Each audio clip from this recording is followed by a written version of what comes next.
tell the world we are Liverpool, champions of England. We've conquered all of Europe. We're never gonna stop. From Palestine to Turkey, we've won the fucking lot. But Paisley and the Shankly, the fields of Anfield gold. We are all supporters, and we come from Liverpool. And we are back indeed. We are back. Look at that lovely thumbnail right there. Another final. Mane the man. Pep Guardiola's got no idea what's happening in life. This is the match debate. Not with Nick and Peter, but with Nick and Jimmy James Nicholson, all the way from down in Melbourne. How are you? So filling in for the coach this evening. How are you feeling? Yeah, big boots to fill. That is. I tell you what, I'm feeling good. Feeling very good after a fantastically frantic game on the weekend. Lots of positives to take away. A couple of nervy moments, but the reality is, like you say, Nick, we are in another final. The quadruple is still on. Big time. It is a very high possibility, but of course, it wouldn't have been possible without us beating our opponents for that game. And it was Man City was a 2-3 because we were the away team, winning this match in a thrilling semi-final, probably one of the best semi-finals we've seen in an FA Cup capacity in any case, because if I come to think of it, many finals, they would be almost like dire affairs. It'd be like a 2-1 or a 2-0 or something like that. There was no, mate, how good is this 3-0 first half? And then you get like a bit of a comeback in the first minute of the second half and then in the last minute of the second half, just to give you that nerves in between, with in between things as well. They could have gone Liverpool's way. But what were you feeling at halftime, especially after that 3-0?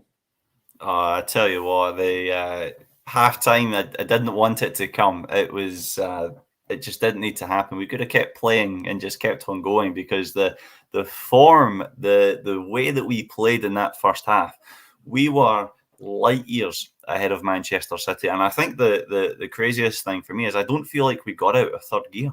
I don't think we even hit our best performance. And it was interesting hearing Jurgen Klopp say after the game, this is the best ever Liverpool performance under me, that first half of that game. And I thought to myself, he's right. But at the same time, individually, we've seen these players produce even more at certain times during games. So to be 3-0 up at half time against Manchester City, who, you know, this blockbuster side funded by oil money, plastic fans, absolutely fantastic. Halftime did not need to come. It didn't need to come, but he had to start. And shout out to Antioch. Good evening. We are taking Villarreal in the semi-finals of the Champions League, which will be a short discussion later on. That is definitely happening in some capacity in the next couple of weeks. But at this moment in time, we are talking about the FA Cup semi-final, because we did play them a few days. It was a week before that. And evidently enough, it was a 2-2 draw. So for us to be 3-0 up in 45 minutes, it was quite odd, to be honest. I mean, I didn't get to see the first two goals. I did see the third goal once I got home. I was at a gig. And even when we scored the first, I saw Kanata. I just went, wow, okay, 3 goals in 3 games. I'm thinking to myself, he's had to have scored a header for sure. And sure enough, it's a header from a corner, of course. He is huge, man. Him and Van Dijk next to one another. And then the calamity from Stefan, the goalkeeper, after trying to do an Edison from the week before and absolutely mucking it up. And Mane just went in there and slid in, and it goes in, and it's 2-0. What were you thinking at that point? Zach Steffen is just a Wish.com version of Ederson. That was an absolute calamity, is the perfect word for it. No idea what he was doing. Look, if there was any argument I could give for him, I think his defenders gave him a little bit of injustice, expecting him to be able to do that in this high-pressure environment against a team like Liverpool. This gargantuan monster of a team that constantly press high, always known for that under the Klopp era. Just, it goes to show the great work that this Liverpool side has put in to really build this pressure that causes these issues for other sides. I think at that moment, that was it. That's when we knew it was coming our way. That was it. It just completely shattered any confidence that backline had of Man City. Just looking at the comparisons between Kanate and some of the Manchester players. Look at there he is against Fred. And then there is there with the other players, Nathan Ake. Bernardo Silva's not the tallest player, neither is Gabriel Jesus. But yes, he's a very, very tall fella. But at 3-0, the commentary team, which we were watching on Paramount Plus here, was saying that it was, is it over before, halfway? And I'm thinking to myself, yeah, don't say that, because I know what we're like, and there is always potential for us to give 1 or 2 goals away. And we did give a couple of goals away. As I said, first minute of the second half, we gave a goal away. They scored late in that second half again there for a bit of nerves. Allison had to make a couple of saves as well. There was one very good save that he had to pull off from Jesus in the 60th minute or something like that. Yeah. And it was also the fact that we were probably not at our best in the second half as well. We couldn't really get forward. City looked to press a little bit more. Salah had a couple of chances. Firmino had one at the end to make it, 4-2 and completely kill the game. And he's tried to go around the keeper, etc., etc. But all the hard work was done in that first half, arguably, you could say. It was that first 45 minutes that did the damage for City.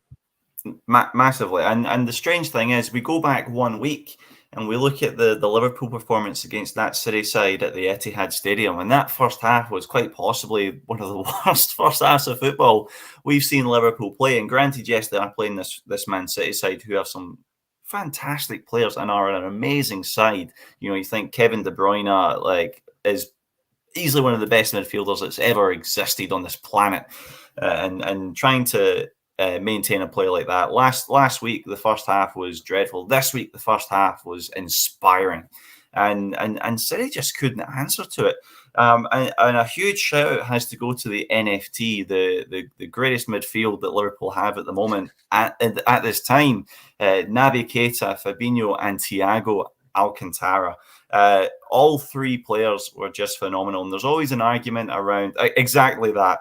I was actually thinking to myself, Clarence Seedorf is a really good comparison. I was thinking to myself, we've said for a long time, not for a long time, we've said since the start of this season, we've been missing that Gini Wijnaldum replacement.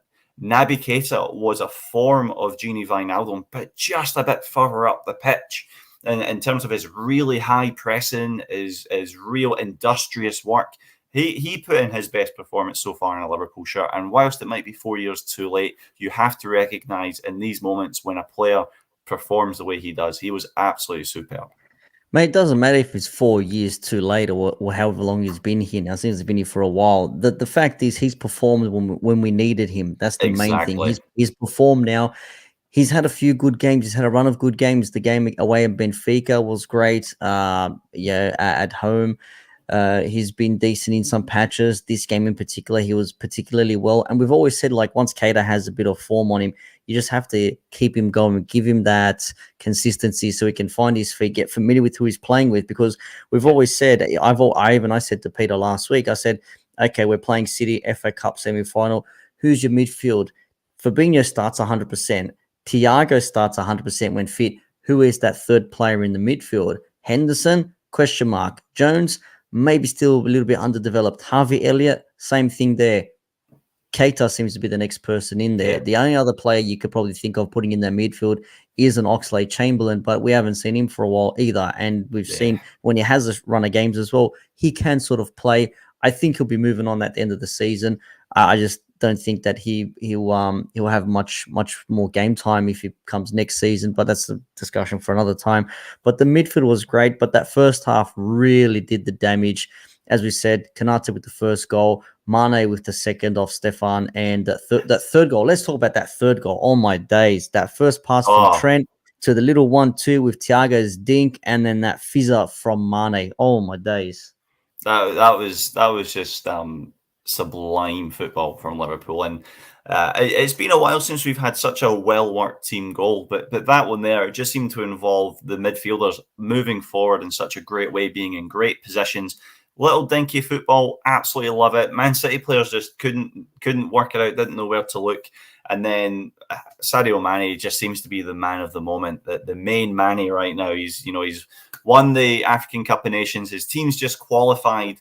His national team's just qualified for the World Cup. Everything is coming up Sadio, and right now he seems to be the untouchable player. And it's funny, I always think back to the that video from the Red Men TV where the fella is saying there, he's the best player in the world. And you know what? People find it funny at the time, but when he is on form, he is easily one of the best players on this planet. His work to move that ball forward when he's sitting, when he's holding the ball, and being able to play the ball into the players in space to create more opportunities, especially with his link up with Salah, who a lot of people have thrown questions because of what's happened in the last few months with Senegal and Egypt and all that rubbish.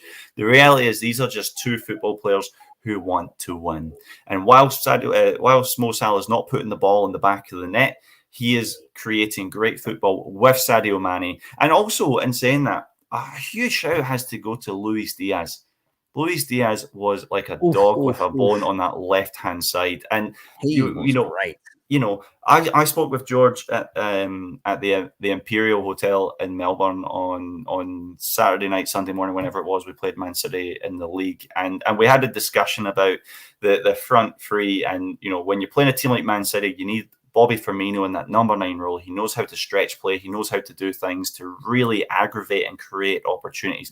Well, now you're playing Sadio Mane in that number 9 role. And now you're putting Luis Diaz on that left-hand side. And he was giving Cancelo absolute nightmares.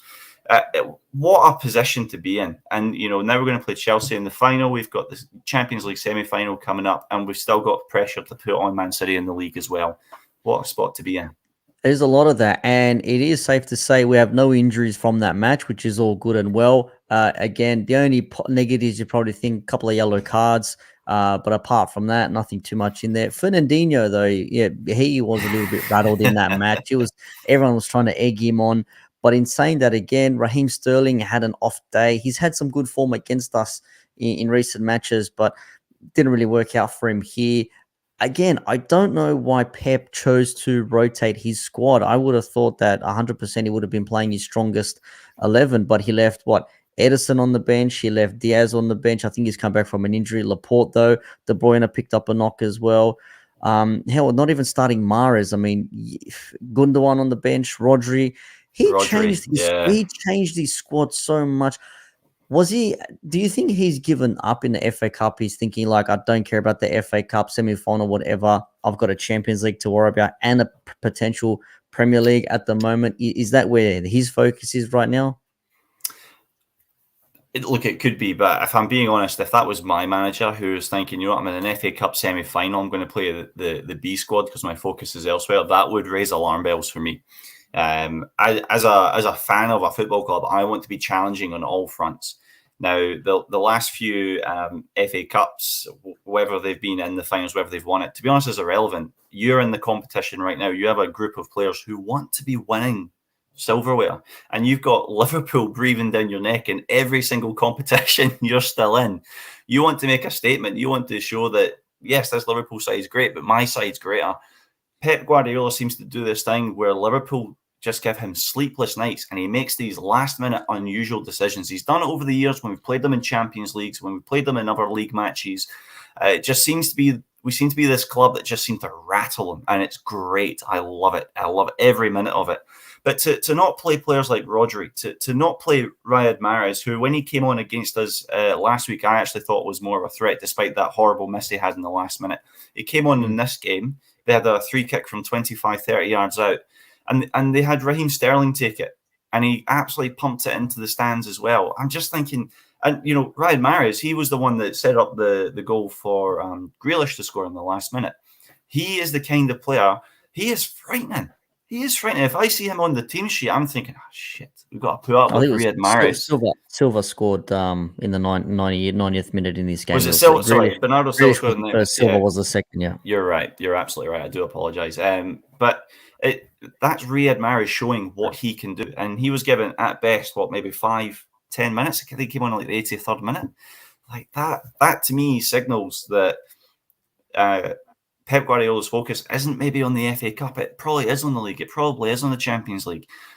But then that makes me think, is it because he's thinking, oh, I'm coming up against Liverpool. If I lose it, then whatever, it doesn't really matter. So I'm not going to bother too much. So I'm going to put my focus elsewhere because I don't want to lose this 1-2 point lead I have in the league. And I want to try and get past Real Madrid so that we can get to this elusive Champions League final and not elusive Champions League final, they're also there last year, but win this elusive first Champions League for Manchester City. So I just think there's something that seems to psychologically trigger him a little bit when it comes to Liverpool, and I think it's really now starting to happen. Well, definitely keeping him up at night. You could see it was absolutely cooking when his keeper done whatever he did, that madness, and then he's conceded the third, and he would have been absolutely fuming. But they did come out in the second half with a little bit more intense. It was maybe a little bit fortuitous. I think the goals we conceded were down to our own sloppiness, or maybe a bit of like, meh, whatever, feeling a little bit complacent. I think Robbo for that first goal could have cleared the ball earlier, or at least, gone backwards instead of like going forward on that touchline halfway, because his ball across that was intercepted by Fernandinho, started that counter-attack, caught out of position. So simple things like that. And that second goal as well, it was a nice little ball. He just happened to have, who was it? The Mahrez running through and cutting it back, and for Alisson saving it with, probably grazing his nuts between his legs, and he just happens to fall kindly to Silva at the back post for the tap in. And then there was a couple of minutes of an onslaught on our goal, some volleys that ricocheted out the box, and et cetera, et cetera. But we got there in the end. That's the main thing. We won 3-2, and it is now another final against Chelsea, who won their game 2-0. I was watching that last night. A great finish from Loftus-Cheek, though. Oof, what a volley that was, man. You see the goals? I actually haven't seen that game yet. Oh, man. No, just read the reports. Outside or inside the box, I can't remember, but it just happened. I can't remember if it was first time or it bounced on a half, but he just hit this similar to how Mane sliced it, but his was in midair. Mane's was like on the ground. His was like midair, and you can see it like swerving away into that back corner. There was fantastic. I didn't see their second goal, but you know what? We've been down this path before with Chelsea. We had the penalty shootout after the 0-0 with a couple of questionable VAR decisions. Some would argue that Lukaku was onside, but hey, we've been on that receiving end of an offside call from VAR, and VAR is not benefit of the doubt. It either is or it isn't. It's binary. It's a 1 or a 0. There is no 1.5 or 0.5, whichever way you want to look at it. So that's just unfortunately the way it goes. And Kepa coming on specifically for the penalty shootout, not saving one and skying it himself. Dare I say, I don't think Tuchel is going to do the same thing in this one. I think he probably will start Mendy and keep him on. And I think Alisson, safe to say, will be starting this match as well come May 14th. Now, before we move on to that, we did mention Mane, who's been absolutely fantastic. Again, 2 goals in this game. It was great. Diaz has been great. Salah, though, he still has his grey patch at the moment. He's neither here nor there. He did have that one chance, though, from the Zinchenko slip where he's gone to head it back to Stefan and half hesitated. I thought that went in, to be honest. And at that point, it would have been 4-1, and that's game over. There's no coming back from that. But it just fell a little bit short. What does what does Salah need to do to get himself back in goal scoring form? And should Mane have stayed on, and should Salah have maybe been taken off instead? It's the $1 million question, or is it the new contract question? Who knows right now? I think right now, whilst he's still on the pitch, he just needs to keep doing what he's doing. Whilst he's not putting the ball in the back of the net, his link-up play that he's having at the moment is still fantastic. His positioning, his movement, his ability to drag 2-3 defenders at a time, because the reality is, he's not scored since, I believe it was the Brighton game when he scored the penalty, and he's had a terrible run of form really since the AFCON. The reality is, it's still Mo Salah. It's still the player that scored 20 Premier League goals this season. He's I think Trent's top with assists, and Mo Salah's 2 assists behind him or something like that. Still, this is still a world-class, phenomenal player. And just because he's not on a strong run of form at the moment doesn't mean that it's just going to happen. It's just going to happen, and all of a sudden you've got this player that's now banging in 1, 2, 3 goals in games. It's going to happen. It's just a case of when. And the only way to make it happen is to keep doing what you're doing and keep grafting and keep plugging through. There's been talk around maybe he just needs to sit out for a game or two. You could do that. There's maybe 1 or 2 games that are coming up where you can think, maybe we can rest him, and he maybe comes on for 15, 20 minutes, if that. We've got Manchester City coming up. We've got Everton, who are pretty much almost relegation fodder if it wasn't for the fact that Burnley shockingly sacked Sean Dyche Oh yeah. and shot themselves in the foot. Oh, Of all the people, I don't like Sean Dyche. I don't like Burnley, but that decision is an absolute shocker. But the the Everton game and the Newcastle game that's coming up. These are games where you can say, you know what, Mohamed, we're gonna set you out just for this one, or we're going to have you on the bench, and maybe it's the 65th, 70th minute we bring you on just for a bit of run when the defender's legs are tired. Give yourself an opportunity to run at players, because when he does get that ball out wide and he does run at defenders, that is when he is most threatening.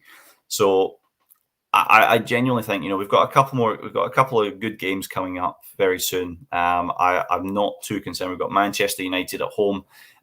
He starts that game. A great opportunity for him to really come up against a defence that's really inconsistent, really unsure at the moment. That's a team that were 2-0 up against Norwich and blew it 2-2, and then Ronaldo's lucky inside post free kick. But just quickly, this comment from Rizla. Of course, we have to mention it. Thiago, what a game he had, man. Springing passes like it was nothing. The little half turns, little shimmies, little rolls on the ball. He's just great to watch, man. Now I know what Peter sees when he watches Thiago. I can see the poetry in motion, if you will. But he says Alcantara was dictating the whole first half on Saturday. The guy made it look so effortless. I really rate the trio of him, Fabinho, and Naby. Salah is human. You have to remember he's played so many games, which is what Peter brought out last week. If you go back to last week's show, he did say he's been playing so many games. He had AFCON, how many 120-minute games? They had 120-minute games with penalties for the World Cup qualifiers as well. The guy, if you wouldn't see it, he maybe is a little bit burnt out. Maybe he needs just a 20-minute cameo in the game rather than playing 60, 70 minutes and then coming off, you know what I mean? So the game against United coming up is a good opportunity, but a great point there from Rizla. I do agree. How can we forget Thiago? That's how good he was. He was just doing his things. It was just everything he did was just perfect. Like there was no fault in him whatsoever. He was great, man. The way Thiago plays, it reminds me of when I was at school, and you'd be in your final year at school, and then the new kids from we call it primary school back in the UK or whatever it's called here. I can't remember what it's called in Australia. They come up to senior school, senior year, and things like that, and you're having a kick about with them and whatnot, and it's just like you're just pinging balls to your mate, and they just can't keep up. They just can't catch up. They just can't get the ball off you because you're bigger, you're stronger. You've got a bit more skill developed, things like that. It just seems to be just shrug things off. The one where he was under pressure from the Man City defender and he chested it and just turned and took the body away and then just looked up. There's Salah making a run, 40-yard ping with the outside of the boot. That's the pass. That's the one. He just does it, and then you just expect him to pull out a cigarette and just whatever. It's what I do. It's just what I do. It's just what I do. Yeah, it's just phenomenal football. If I could be half as good as that, I'd be a very, very happy man. It's just wonderful to watch. If you didn't run around, if you just had that passing ability from whichever static position you were on the pitch, that's all you need, man. Just a pass. No running, no defending. Just give him the ball and I'll just pump it and it'll go direct to target. That's what you need. I would be down at the Safeway just picking up apples and just pinging them to my wife just with a basket, just catching them. It'd just be great fun. You would. Now the question is, we've had one cup win already, obviously the League Cup against Chelsea, as we mentioned.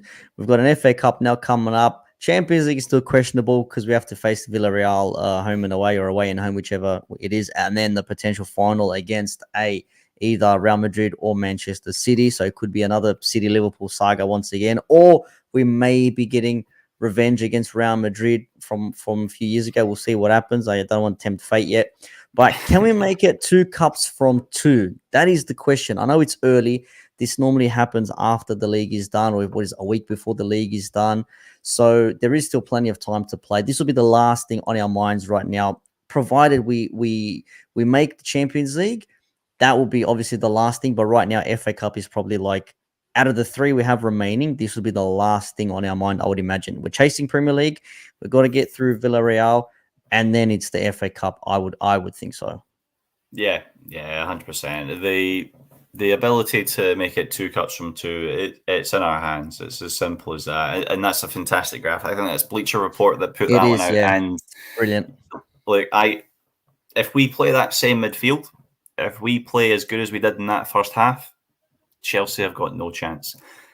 The pressure is on us because we've already got the League Cup in the bag. So the expectation is there. We've obviously taken Chelsea to penalties. We've managed to walk away with a trophy. We've had some really good games against Thomas Tuchel's side this season in the league as well.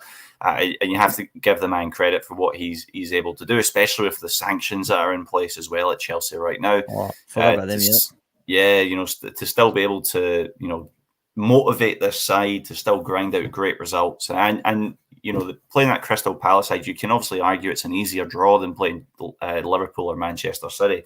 But that Crystal Palace side are a really exciting young team that's coming up. And if they continue on the path they're going, they'll really start to do some great things. But I can definitely see this game being just as close as the League Cup final. But again, it would be that midfield that makes the difference in that game. No, Antio Chill says, whatever happens against Chelsea, if we take it to another 120 minutes plus penalties, I will probably have to write my will before kickoff. Yeah, I don't want to do another 120 minutes. I don't want penalties. Have it done and dusted in 90 minutes. Look, last time we were in FA Cup final, it was against Chelsea in 2012, and we ended up losing that game 2-1. I think Drogba scored. Andy Carroll scored to pull one back, and I think someone else scored. I think it was 2-0 in the first half. We managed to pull one back in the second half. It was no dice. We ended up facing Everton in the semi-final, I think, in that year when Andy Carroll popped up again to head it in late in that game. So, it could be revenge again for that FA Cup loss. You never know with these things. I don't want to tempt fate. I'm not a superstitious person, but I'll take it. I'll ride the folklore. I'll ride the mood, the vibe, as it were, at the moment. But that's what's happening at the moment. FA Cup final in the bag. We've got the Champions League to come. We've got the Premier League that we're chasing. And speaking of chasing the Premier League, we are versing a team who are in all sorts at the moment. I don't know whether they're coming or going. Last time it was 5-0 away. Is this potentially another 5-0 at home against Manchester United, Mr. James Nicholson? You tell me. This Manchester United side is just in all sorts of dire straits. I appreciate he scored a hat-trick on the weekend. Look, scoring a hat-trick against the team bottom of the league is obviously a huge thing for a world superstar like Cristiano Ronaldo. Apparently he got 100,000 extra for that hat-trick. No, I'm not shitting you. I'm being dead serious. Apparently he got like a whole lot of other money for scoring 15 or 20 goals in the season and a hat-trick as well. Cristiano Ronaldo has been an issue for Manchester United this season. I think he's caused a lot of, or not him himself, but him being at the club has caused a lot of internal issues here, there, and everywhere. And it's great that for Man United he can turn up and he can score a hat-trick against a top side like Norwich City, who obviously are about to get relegated. Reality speaking, unfortunately, they just If there's one thing that's guaranteed, three things guaranteed in life, right? Death, taxis, and Norwich getting relegated in the first season back in the Premier League. Yeah. It used to be Burnley staying up, but that's going to be. That one's out the window. You need to look at something else now. They've sacked Sean Dyche, but I think this weekend it's at Anfield. I think now that we've got ourselves into an FA Cup final, I think the Anfield faithful are now going to really start to see that this is really an opportunity to start this great run in the league right up to the end, to finish as strong as possible. We want to really utilize that psychological advantage that we were talking about earlier over Pep Guardiola and his Manchester City side, because it's theirs to lose. It's as simple as that. And they've slipped up this season against, and Antonio Conte's Tottenham. They've slipped up against Southampton. They slipped up against Crystal Palace. They are a side that can be defeated. Not just by Liverpool. By other sides as well who play the football that stops them. So, before we go into this, they are versing Brighton at home. Then they've got Watford at home, and then after that, it's the Real Madrid at home in the Champions League. Then they're away to Leeds. Then it's the return leg against the Real Madrid away. Then they've got Newcastle, West Ham, and then Villa last game of the season. So there are still some potential banana skins in there. I've been thinking about this. I've been thinking, what is the game? Because the reality is, right, this is a Man City side that can win every single one of those games 3-4-5-0. And you think, well, it's Man City. Of course they did. And I think they will do that in most of the games. But there'll be one game. There'll be one game where they fuck it up. Excuse my language. They've also got to play Wolverhampton, which was postponed because of our FA Cup game. So there is still that one game. That could be another one because Wolves have been a very bogey team for them in the last few years. Yeah. Adama Traore is not there anymore, but still, they could be a little bit tricky. But I don't want to harp on too much about Man City. We have our own things at play here. The only thing I can think of, or not thing rather, the only thing that you could probably say is maybe doubtful is Mane. I do recall him when he got subbed off, he had ice strapped to his ankle or his shin or something. I think that's just precautionary just to stop swelling, so it should be okay. Granted, Salah will probably start. I think you said that earlier on. You just give him another run because he scored 2 or 3 against Man United previously, so give him another run again. Firmino and Jota. I mean, Jota can play on the left, Firmino naturally down the center, Salah on the right. You can have that. Diaz might start again. You might bring on Jota later on. The midfield, that's the question. Does he rotate the midfield now against Man United?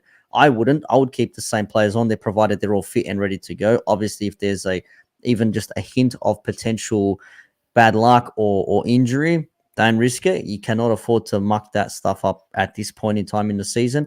So we're okay on that front there. I think we have a whole fully fit team apart from that. I mean, we can even have the likes of Gomez and, Chamberlain come back to the bench, for example. So we've got players there. United, on the other hand, are sort of screwed. Fred's out, Varane's out, Cavani's out, Shaw's out, McTominay's out. So they have some key areas on the pitch that needs to be addressed at the moment. So you could see someone like Matic maybe come back into the squad, and he's in his mid to late 30s now and not the quickest fella in the defensive part of the pitch. So, man, if our midfielders play against him, there could be some damage in there. Yeah, no, I completely agree. I can see Henderson coming back in for this game. I think to have your leader in a match like this after an FA Cup game is a good opportunity to do that. He can really turn up and do good work in these kind of games. Although it would have been good to see Naby. It would be good to see. I hope not. He's still there. He's still there. He'll play for sure. He's kicking Pogba in the face. Yeah, he's doing his back leg stretches just to make sure he can catch him again. Unbelievable. I think that's twice he's actually caught Pogba this season as well. I think the last time he actually headed him in the back of the noggin or something like that. But I can see Henderson coming back in, keeping Thiago and Fabinho, of course, and then probably Joel Matip coming back into the centre back position. It's going to be the forward three that's going to be interesting. I think you do bring in Jota. It just seems to be natural. Although I don't see Mane being replaced if he's on form and he's firing on all cylinders. Why would you do that, especially against a game like Man United? He's going to be fired up for that. And Mo Salah, this is probably the game where you're thinking, you know what, he scored a hat-trick against Man City, Man United. Get yourself some goals. Do it. You know what, these guys, we get one past them, they capitulate. Let's just do it. Double down. Yep. And a question from Rizla before we wrap things up says, would you take winning the league and the Carabao Cup over winning the complete treble of cups? I'll take the league without anything else, to be honest with you. Well, this is the thing. Do you sacrifice? Okay, here's a question of all questions. Horrible question, Rizla. win the Premier League and give City the Champions League, or win the Champions League and have City win the league? What's more important to us? So the way I look at it is, Man City already, 2 points ahead of us? I think it is, right? So it's still one, isn't it? That was at 1 point. Yeah, sorry, it's 1 point. My apologies. It is 1 point. So you know what, Man City going to win the rest of the games, you wouldn't be surprised. There was that season before they went on 15-16 game unbeaten streak. They just won every game, and all right, fair enough. You know what, that's fine. To walk away with 3 trophies, especially the Champions League, that it doesn't matter how many times we win it. Every time we win the Champions League, it's special. It's brilliant. It is dead special, right? And the league. I would love to obviously say that we've won the Premier League again and everything like that. But in front of crowds, mind you. yeah, That would be even special. That would be so special. Can you imagine the buzz inside of Anfield if it'd we be end up winning a nuts. game that wins us the league? Oh my fucking days! The Oh my days! open top bus tour with the Premier League Oh through my the days! city, bypass Goodison Park. So they can Fuck see it, what let's a just win trophy looks everything. like. Let's just Yeah, let's just win everything, man. Screw we're that. winning the quadruple. That's Let's just where win I'm at. everything. We'll be called that. They can't knight Jurgen Klopp, but we'll call him Sir Norbert Jurgen He Klopp or is- Jurgen Norbert Klopp. He'll be our Sir. Yeah, you have your Sir Alex Ferguson. We got our quadruple Klopp. If we end up going all the way. Rizla got a laugh out of that one there. So, hey, whatever we can do to try and ease the time, because like Anto Chill said, if FA Cup game is going to go down to 120 plus penalties, going to have to sign that will. Same thing for a Champions League. Same thing if it's last day of the season again, competing against Man City. So you never know with these things; they could be very, very tricky. We're gonna we'll override Rizla's question and just say it's a quadruple. That's your answer. Exactly right. Parade the Prem from 1920 along with the season's one as well. That's not a bad idea. Both 2-in-1. Exactly right. 100%. Let's get it going. But Mr. James Nicholson, thank you for joining me for this relatively quick match debate. It has been an enjoyable conversation. Once again, 3-2 win against Man City, which means we face Chelsea in the final, who beat Crystal Palace 2-0 yesterday. That is happening on May the 14th. But before that, we still have some Premier League matches. Yes. Very important ones as well. After United, we have the Toffees, who are in all sorts themselves. And then we still have Champions League to battle out. So it could still come to a final game for the Premier League competing against Man City. Could also be competing against them for a Champions League. Who the hell knows, man? This is absolute madness. Madness of all madness. Any final words from you, sir? All I can say is if it goes down to the last game of the season, I'll probably end up back in Sydney like the last time it was the last game of the season. Although this time we need to win it on the last game of the season. You remember that moment? There was that moment we were winning.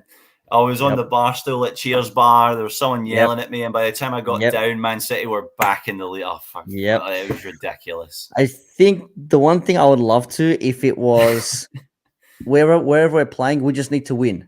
There's no stipulation. Just get 3 points. You've won. I want to get to that position. I want that position on the last game of the season. We win the Premier League. That's all I want, because if you're winning games, if it's 1-0, 2-0, 5-0, like, when Chelsea won it a few years ago, I think they already won it, but Drogba, I think he scored a hat-trick. I think they pumped someone like 6-0 last game of the season. I think it was Wigan. They beat like 8-1 or something stupid. I would love to have a game like that where you just know, and it's just absolutely, it's a joke. It ends up becoming a joke, but it is very premature. Yes, we are in fantasy land right now. I can't help but get carried away. I need to ground myself again and Rusa and everything else in between. But hey, make us a dream, as they say. Make us a dream. But that is it from myself and Mr. James Nicholson. Thank you all for joining us. This has been the Match Debate, care of the Red Sea Podcast. Follow us on socials, scrolling down below there at Red Sea Down Under and the main channel, the Red Sea Pod. That is it from ourselves. United next. Hopefully another big win. At this point in time, I don't care what the score is. Give us 3 points all the way through to the end of the season and hope for the best. We'll see you later. Tell the world we are Liverpool, champions of England. We've conquered